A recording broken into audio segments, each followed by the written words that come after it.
คอยยา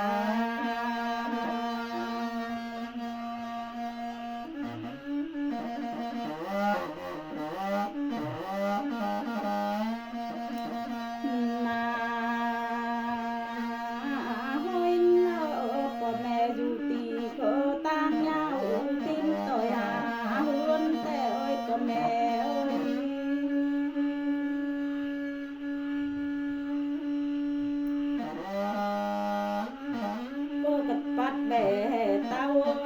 เต้าเฮือนหาดาวแต่โฟกับปัดแชกาตักสีหอดบานเฮามีหอดเหลืองดำแดงปนยา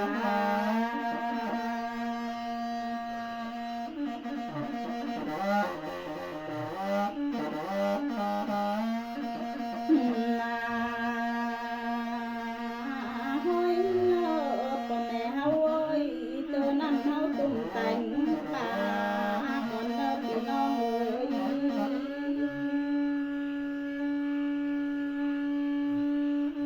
แต่งนาโอ้ย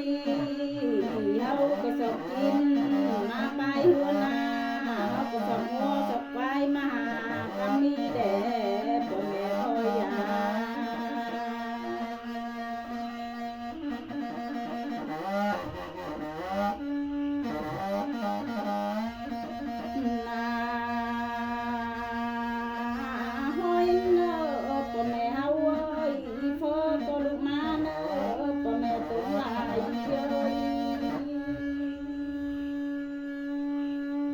เฮาหานี่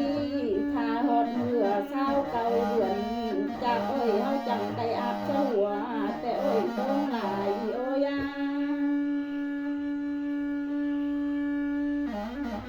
เฮาหานี่ก็กระจังได้กลัวสะเก่าแดพี่น้องคอยยา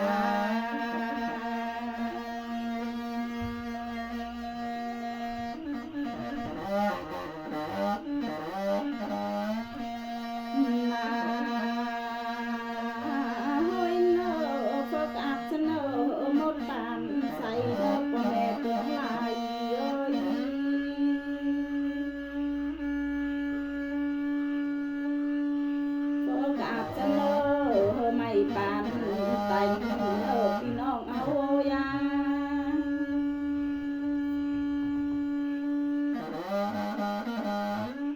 คนเฮาหานี่ก็ยังมีเวียดก็ดามตาดามลายโอ้ยตะมือเห็นเฮาเอ้ยก็แม่เติมหลายยา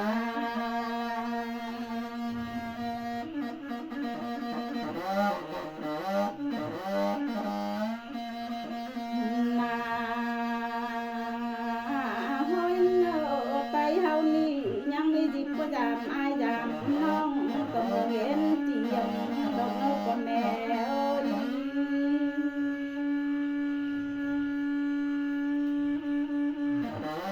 เขาก็จามตาจามอายโอ้ยก็ทันตักทันเจ้าว่าเดี๋ยวก็เข้ากำโหยืนดอกแดดพี่น้องมา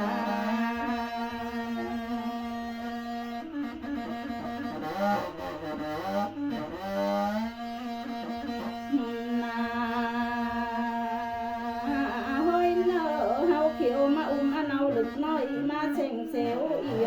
ก็กำมีลำเอ้ยก็แม่เอ้ย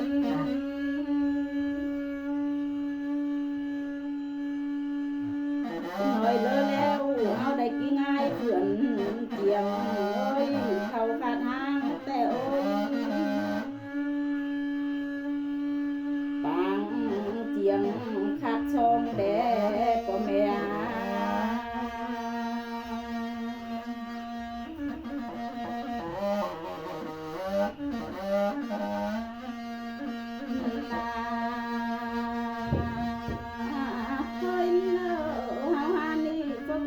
ขึ้นหา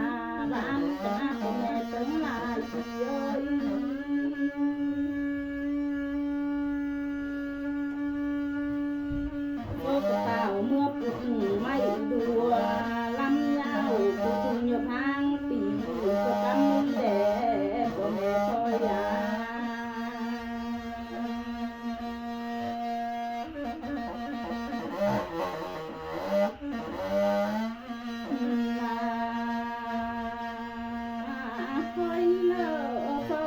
หา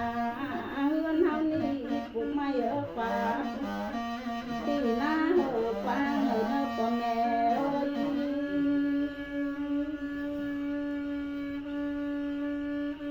เฮาก็เมื่อเลี้ยงป่า